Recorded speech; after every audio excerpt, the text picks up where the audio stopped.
In Isfahan, Iran, explosions were heard at an Air Force base and a military facility. Was it Israel?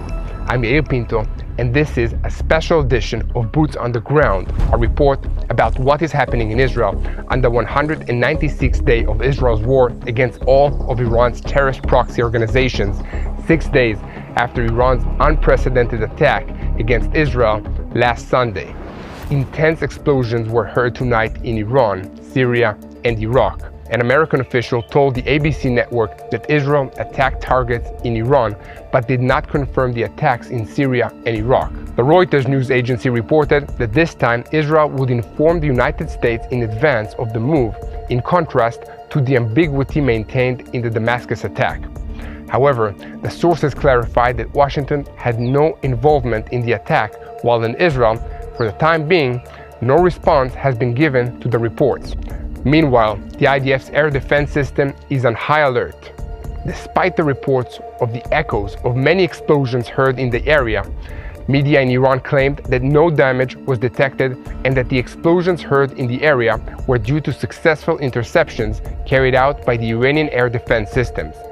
According to the Fars agency, an explosion was heard in the northwest of the city near the Air Force base. In other reports, it is claimed that there were explosions near the local airport in Iran. It was also reported that civilian air traffic in the country has been disrupted.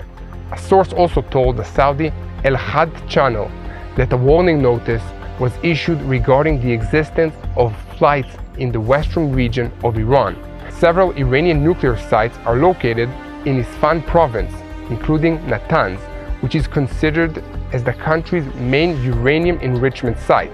The reports of the retaliatory attack in Iran, while in Israel remain silent, come at an interesting time, the 85th birthday of Iran's supreme leader, Ali Khamenei. Earlier tonight, according to the Pentagon, U.S. Defense Secretary Lloyd Austin spoke with Defense Minister Yoav Gallant. It was reported that the two discussed Iran's actions in the Middle East, as well as other regional threats. The Iranian government is trying to broadcast calm and business as usual. The media in Iran broadcast a routine report this morning from the city of Isfahan, hours after it was reported that the air defense systems were activated near a military base. Videos posted by the official government media portals showed the regular movement of vehicles as well as military forces near the Air Force base. However, at the same time, the Islamic Revolutionary Guards Corps announced a state of maximum alert in all military bases all over the country as the Supreme Council for National Security in Iran was called for an urgent discussion. And on Iranian television, the spokesman for the space agency, Hossein Dalarian, referred to the attack in his country, saying that the air defense shot down several small UAVs successfully and there was no missile attack. Meanwhile, 3 Iranian officials told the New York Times that the attack hit an airbase near the central city of Isfahan in Iran. Listen, I think this is not the big attack. This is only a very precise and calculated warning to Iran from the direction of Israel. For years, the biggest threat to global security, and specifically to the state of Israel, has been the Iranian regime. Israel's greatest strategic goal is to prevent Iran from deploying nuclear weapons. Since the beginning of the war in Gaza, this has taken on a new urgency. Please share our content and spread the truth. Take a minute and click on the follower button and subscribe to this YouTube channel. Together, let's give the truth its proper place. Beyond that, it seems as if the American administration is limiting the Israeli response to the attacks against us for some reason. That requires the Israeli military to use a lot of creativity, thought, and precision. The time has probably come to change the perception of the fight against Iran's missile program, the distribution of weapons from it, and its model of using proxy forces in this region. You really do not need to be a rocket scientist to see the connection between Iran's pursuit of nuclear weapons and their building a ballistic missile program. Israel cannot allow this threat to go unchanged. I will explain for a moment about the Iranian base that was attacked. Intelligence officials in Israel and the United States have been following a large network of tunnels south of Iran's nuclear facility in Natanz since 2020. This nuclear facility was built at enormous expense, deep in the mountains, and the tunnel network underneath it must have also cost a lot of money. The long-suffering people of Iran, who can barely afford bread, should be told about this. This facility was built in order to allow the regime to build a military nuclear facility that would be protected from air attacks. But if this facility was in fact hit by the Israelis, then it is a big humiliation for the regime. Meanwhile, the Iranian El Alam news portal quoted a Syrian security official about an Israeli attack in southern Syria between the suburbs of the Dara district and the suburbs of the El Saweda district. According to the report, the target of the attack was a radar base, but Al Jazeera reported that several sites were hit in southern Syria. At the moment, there is no official comment from the Syrian regime.